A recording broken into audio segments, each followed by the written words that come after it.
Morning once again, students. We'll do today one markers of chapter number 5, that is emerging modes of business.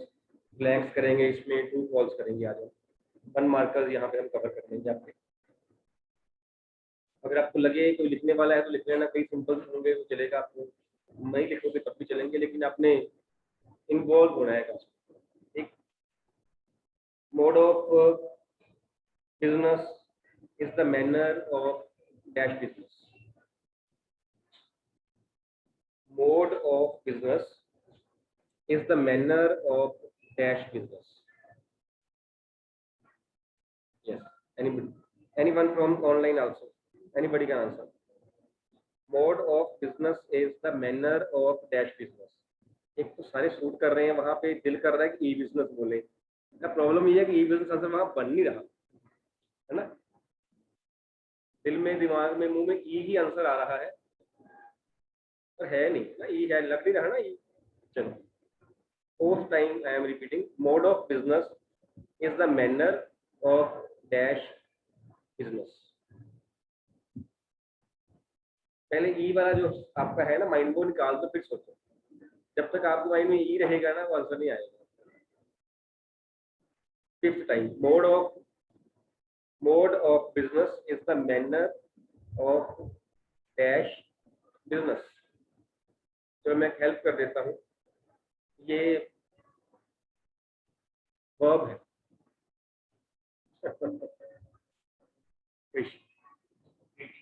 Operating business, conducting business, doing business, performing business, कुछ भी आ सकता है. ठीक है. Then digitization is referred to as dash business. Digitization is referred to as dash business. Arthik, e-business, electronic business. Then is the three main trends which are shaping today's business are internationalization, dash and dash. Three main trends which are shaping today's business are one is internationalization, second is dash, third is dash.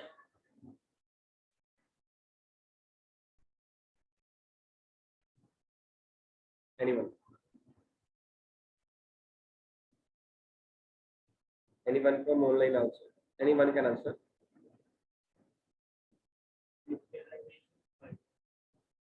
And अच्छा, एक मैंने पहले बोल दिया. आपने कहा, मैंने कहा इंटरनेशनलाइजेशन, आपने कहा डिजिटाइजेशन. देन एक आपका ठीक है डिजिटाइजेशन.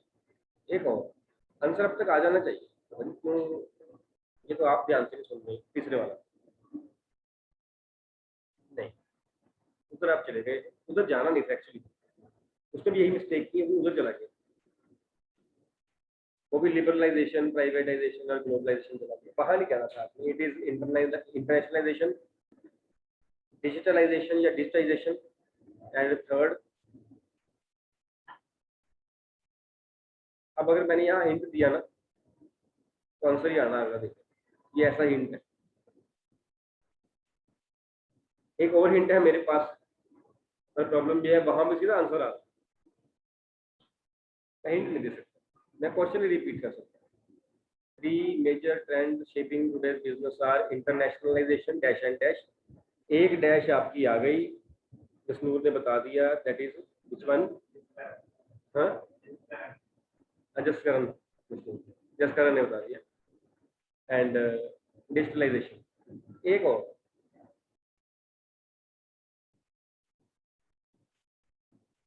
नहीं. हिंट को आंसर आपने देना है. आप देख लेना, मैं हिंट से बच रहा हूँ. शायद आप सोच के, जब मैंने कह दिया मैं हिंट दे रहा, फिर बैठ के हिंट आ जाए कर देंगे. I don't want to give the hint actually, क्योंकि ये हिंट वाला है नहीं. छोटा हिंट दे रहा हूँ. इससे पहले हमने तो ये कोई पॉइंट डिस्कस किया, वहां से आपको आंसर मिल सकता है. हल्का सा हिंट है.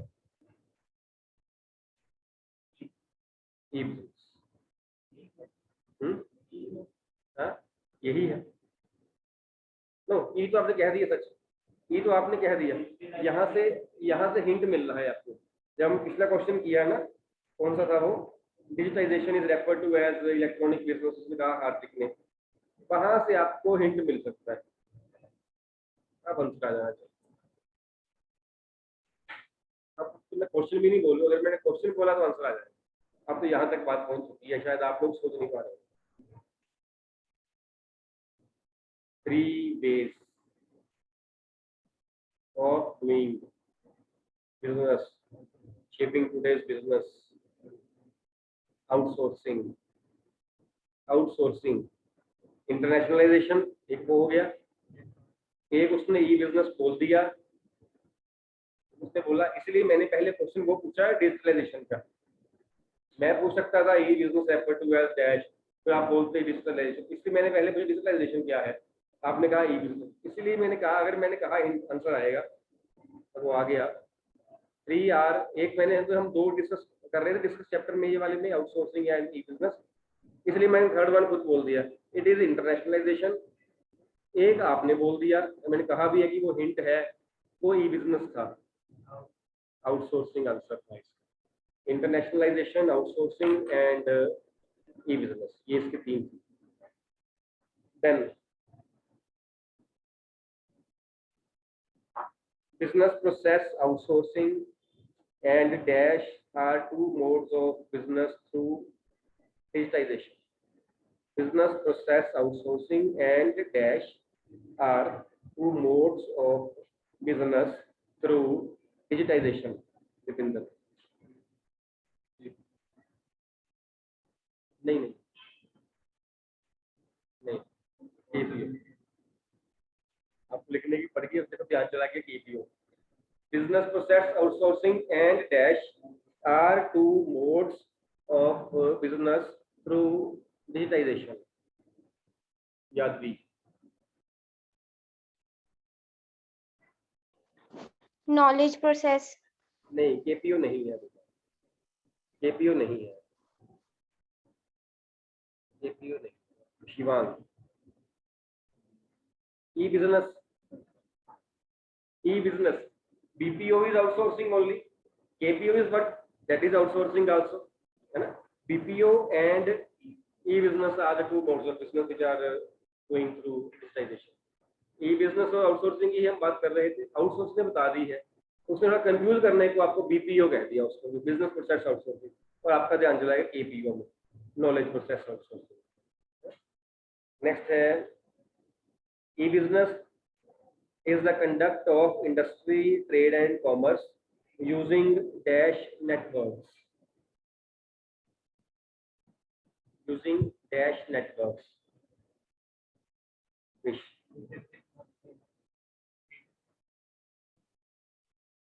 Network. Computer network. Computer network. E-business is the conduct of industry, commerce and trade using dash network. Computer network.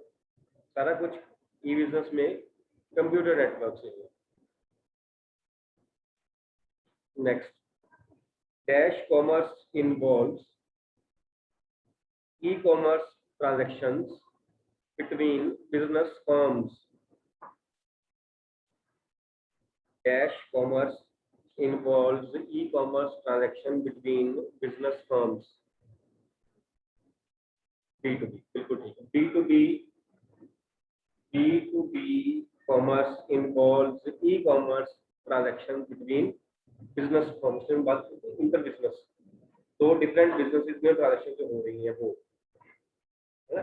हमने सिर्फ कितने किए थे ये आपके स्कोप में, एक हमने B2B किया, एक हमने B2C किया, एक हमने C2C किया, एक हमने P2E किया, एक हमने इंट्रा B किया, एक और होता है C2B। C2B ये भी लिख लेना बीच में, ये भी है, B2B भी है, C2C भी है, B2C भी है, C2B। C2B क्या है?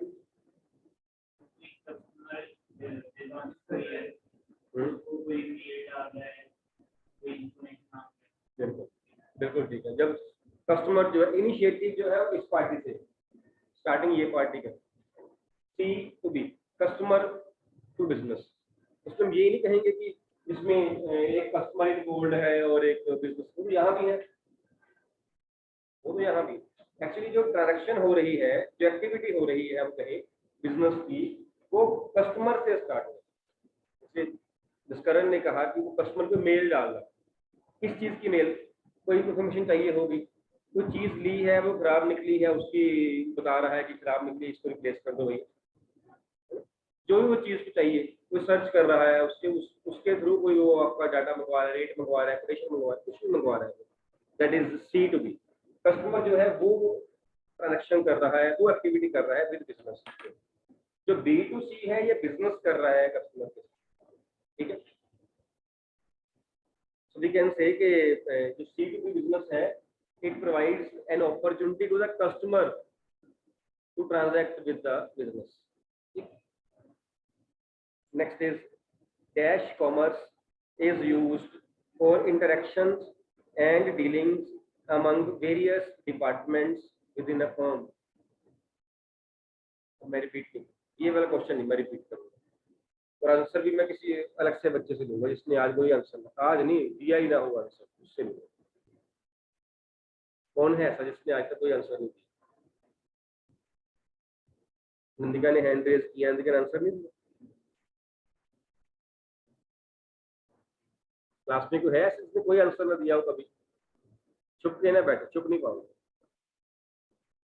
आपने दिया बेटा आंसर कभी? थर्ड गर्ल दिया हुआ, लास्ट बच्चे ने दिया हुआ आंसर, हिमांशी ने। हिमांशी स्कूल ही कल आई, आंसर कैसे दे देगी? डैश कॉमर्स, हिमांशी आपके लिए क्वेश्चन है। Dash commerce is used for interactions and dealings among various departments within a firm.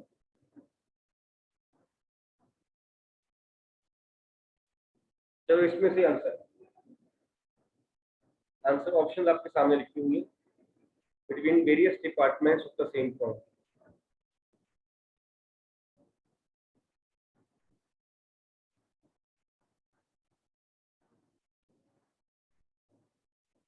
बहुत सी बोलती है जी, बोला करो बेटा। यस क्या इनमें से ऑप्शन है कि इन 6 में से सी टू बी, उसने क्या कहा? Various departments within a firm. C customer कहाँ है? कस्टमर कहाँ है? बी टू ई एम्प्लॉय कहाँ है?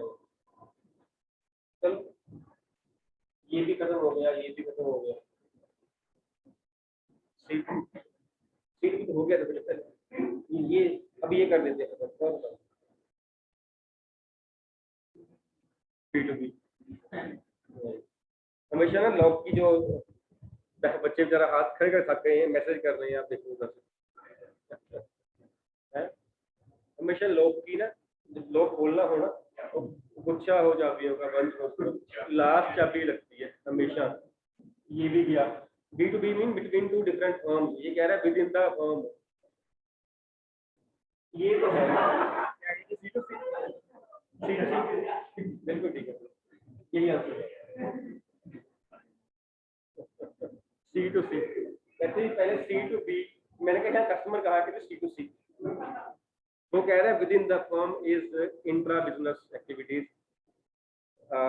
नेहल का मैसेज आ गया था, नंदिका ने हाथ खड़ा किया हुआ था, और बाकियों ने जिन्होंने आंसर सोचा हुआ था, आंसर आपका बिल्कुल ठीक है बेटा Himanshi, it is intra B.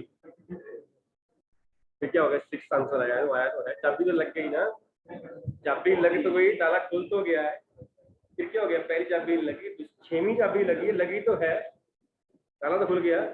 With in the firm when two different departments वो आपस में कोई एक्टिविटी करते हैं बिजनेस की, जैसे मुस्लिम की बात करते हैं, प्रोडक्शन डिपार्टमेंट जो है वो सेल डिपार्टमेंट बोलता है प्रोडक्शन डिपार्टमेंट को, इतना सामान चाहिए भैया बना के रखो, कस्टमर है हमारे पास, नहीं इंट्रा बी। प्रोडक्शन डिपार्टमेंट बोलता है इसको परचेज डिपार्टमेंट, सामान परचेज कर लो भैया, हमने बनाना है, परचेज का रॉ मटेरियल हमें ऑर्डर आया है सेल डिपार्टमेंट। और परचेज डिपार्टमेंट कहता है फाइनेंस डिपार्टमेंट को, सामान परचेज करना है भैया, पैसे रखो, पैसे को अरेंज करो, सामान परचेज करना है। ये जो आपस में वो जो कर रहे हैं, ऑर्डर प्लेस कर रहे हैं पैसे का, गुड्स का, ये सारा कुछ within the same form हो रहा है। This is intra B. ठीक, this is intra B, this is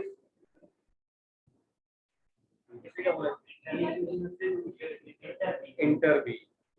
inter B, inter B means between two different firms, intra B means within same firm, international matches होते हैं between two different firms and nations। ठीक, बैठ जाइए Himanshi, thank you. Next is if payments for goods ordered online are, बहुत कोशिश करी आपकी आगे बैठी बच्ची ने कि आपको आंसर बता दे, या तो वो गलती बताती गई बेचारी, या वो जान के गलत बताती गई बेचारी, या वो कोशिश बहुत कर रही थी। हिमांशी देख आंसर क्या है आगे, वो ऐसे करके बैठी हुई लिख भी रही है, पता नहीं शायद टिक भी कर रही होगी। हिमांशी कहती ना, लास्ट वाला आंसर मेरा, पहले मैंने 5 आंसर बांट देने हैं बच्चों को। If payments for goods ordered online are done at the time of physical delivery of goods, it is called as dash payment mechanism। Yes बेटा, last page, cash on delivery। Answer पहले ही clear हो रहा था, payment of goods order done at the time of physical delivery of goods. Then a dash is contracting out some of the business activities to a third party।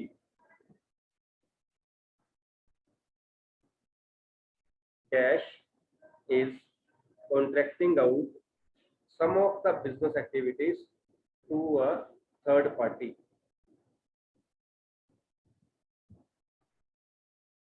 बस Nandika. Outsourcing. Outsourcing, जिसको आपका outsourcing की था, आपका भी outsourcing था, ठीक है आपका answer. Outsourcing is the method of contracting out some of the business activities to a third party। Then is true false, e-business firms use private and secure network for efficient management of their internal functions। True false?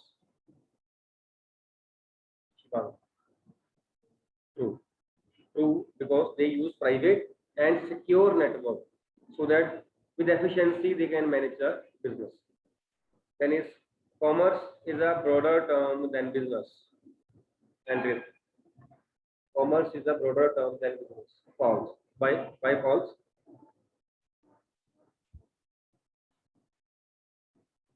तो आप ऐसे कहते हैं ना, business is a broader term than commerce, और यहाँ पे e commerce ई business की बात नहीं हो रही थी, यहाँ कॉमर्स और बिजनेस की बात हो रही है। आंसर जी आपका फॉल्स ही रहेगा ये, पर आप रीजन में आप ई बिजनेस ई कॉमर्स नहीं कहोगे। जब मैंने क्वेश्चन में कॉमर्स और बिजनेस बोला है, आप कॉमर्स और बिजनेस ही कहोगे। ई बिजनेस इलेक्ट्रॉनिक हो गया, ई कॉमर्स इलेक्ट्रॉनिक हो गया। Business has more scope than commerce, similarly e business has more scope than commerce. ठीक है, next, e commerce covers personal interaction of business with its suppliers and customers। E-commerce covers personal interactions of business with its suppliers and customers। कैसे? उसने कब कहा electronic नहीं? Answer सही है आपका, है ये फाल्स? रीजन क्या है?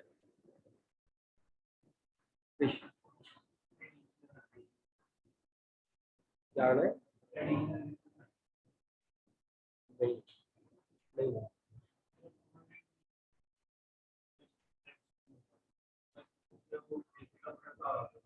Yes, word is personal interaction, personal नहीं है वो।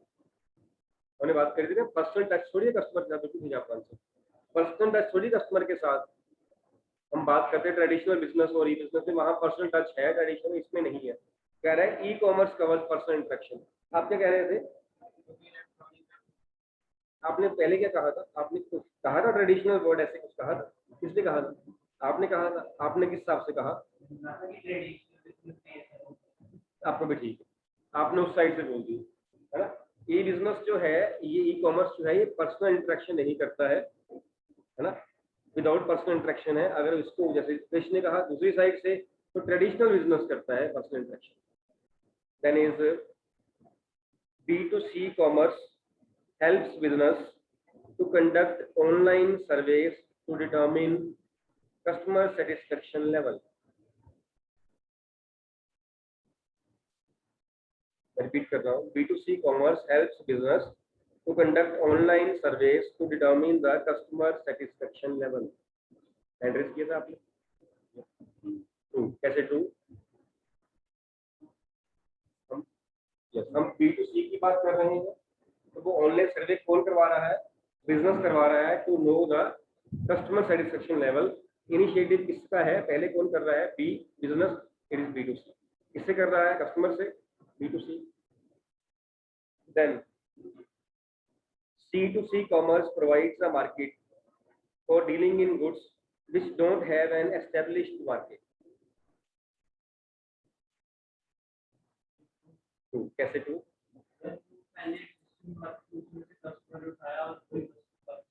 The products which don't have established market। इसकी established market नहीं है, कस्टमर्स की है, तो खुद ही कस्टमर्स की मार्केट कहाँ से होनी है? उसने यूज प्रोडक्ट जो है वो उठाया और OLX पे जैसे डाल दिया है, तो उस दिन हम बात करते थे ना OLX। दूसरी कौन सी है? दूसरी Quikr.com। तो याद नहीं आ रही थी, बैठ जाइए यहाँ पे। क्विकर डॉट, याद है क्विकर? क्या क्या स्पेलिंग है उसकी? QUI, C भी काट दिया उसने, E भी काट दिया उसने, नाम ही ऐसा रखा, वैसे ही आपको याद रहे। आजकल ये ब्रांडिंग का एक वे है, अगले को याद करवाने का एक वे है आजकल, है ना? नाम ही ऐसा रखो कि अलग से याद हो जाए, इतना अलग नाम हो वैसे ही याद हो जाए, क्योंकि आपने अपना ब्रांड जो है वो कस्टमर को याद करवाना है एक्चुअल में। तो ये आजकल तो देखा, पहले होती थी वो ब्रांड जो होते थे वो पर्सन्स के नेम पे होते, अब नहीं होते। अब पर्सन के नेम पे ब्रांड ऐसे होते हैं जो आगे जाके उसको, मतलब हम कह सकते हैं कि उसमें थोड़ा ड्यूरेबल हो, थोड़े वो ड्यूरेबल हो, किसी पर्सन के नाम के साथ नहीं हो। अगर पर्सन के नाम के साथ हो भी ना, तो वो क्या करता है, अपने नाम के वो फर्स्ट वर्ड्स, सपोज किसी का नाम है अशोक कुमार, तो वो बोलेगा ए के बोल दे, ऐसा कर देगा, अलग से कर देगा, है ना? जितने ब्रांड्स हैं आप देखिए वो बहुत अलग हैं ब्रांड्स, जितने भी बन गए हैं, हालांकि उनका मेन जरूर होता है, ऐसी बात नहीं। एप्पल का फोन क्या है? एप्पल, है ना? फोन है, एप्पल का हम बीच में, हालांकि इसकी स्टोरी है, इसकी भी स्टोरी है कि एप्पल ही क्यों बना, है ना? एप्पल क्यों बना पता है किसी को? एप्पल का नाम एप्पल क्यों रखा गया? एप्पल खाने वाले एप्पल का नाम नहीं, फोन की बात करो। आईफोन का नाम एप्पल क्यों रखा गया? किसने करा था ये शुरू? किसने किया था? इसका फाउंडर कौन था? तो याद होगा, स्टीव जॉब्स। स्टीव जॉब्स वही था। उसने नई नाम याद आ, क्या रखें, क्या ब्रांड एस्टेब्लिश करना, ब्रांड नाम रखना बड़ा डिफिकल्ट है ना? जो हम रख लेते हैं ना, वो रख लेते हैं, पहले अच्छा लग रहा होता, जब रख लेते हैं फिर वो कहते हैं इसको तो ये आ गया, वो अच्छा ज्यादा था, कोई ज्यादा अच्छा था, फिर मन में ये, जैसे आपने कॉमर्स रखी, अच्छी लगी पहले, तो हम ये साइंस छूट, जो छोड़ता है ना बंदा, वो मैथ छूट गया यार, क्योंकि यहाँ पे मैथ हालांकि ऑप्शन थी, किसी को अच्छी लगती थी फिजिक्स, किसी को बायो, किसी को केमिस्ट्री, टोटल मिला के अच्छा ही लगता था, तो हम कॉमर्स में भी आ गए। रीजन ये भी होगा आपके आने का, जो छोड़ देता है बंदा वो अच्छा लगता है। इसको समझ नहीं आ रही, करिए क्या? एप्पल क्यों रखा? और अगर नोटिस किया हो तो एप्पल झूठा एप्पल है, ऐसे करके है ना, है ये गलिया हुआ नहीं गलिया हुआ होता, वो झूठा है, आप बना लो इसको ऐसे करके, कुछ आपको ज्यादा बताइए, ठीक है? ऐसे भी होगा, उसमें ऐसे करके ड्राइंग मेरी बहुत अच्छी चल गया, पता आपको, ऐसा है। एक्चुअली में क्या है ये, एक्चुअली में इसमें से एक बाइट ली हुई है, झूठा इसलिए मैंने वर्ड यूज किया, बाइट ली हुई, बाइट क्या ली हुई है, क्या लिया है? इसको आप कहीं कंप्यूटर से रिलेट तो नहीं कर रहे?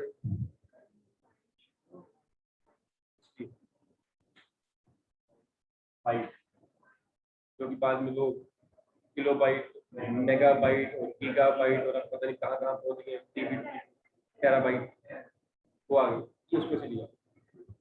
अब रिलेशन देखो चीज, हम कहते हैं आ गई फोन है ना रखे एप्पल, तो बात है, बात है, बात है। अगर आप टोयोटा का वो देखो, क्या ब्रांड टोयोटा का याद पता है? ऐसे करके है ना, यही है ना? यही है, इसमें टोयोटा के सारे स्पेलिंग आ गए, TOYA, और स्पेलिंग TOYATO, सारे आ रहे, T भी आ रहा है, O भी आ रहा है, Y भी आ रहा है, A भी, बाकी तो रिपीट ही हो।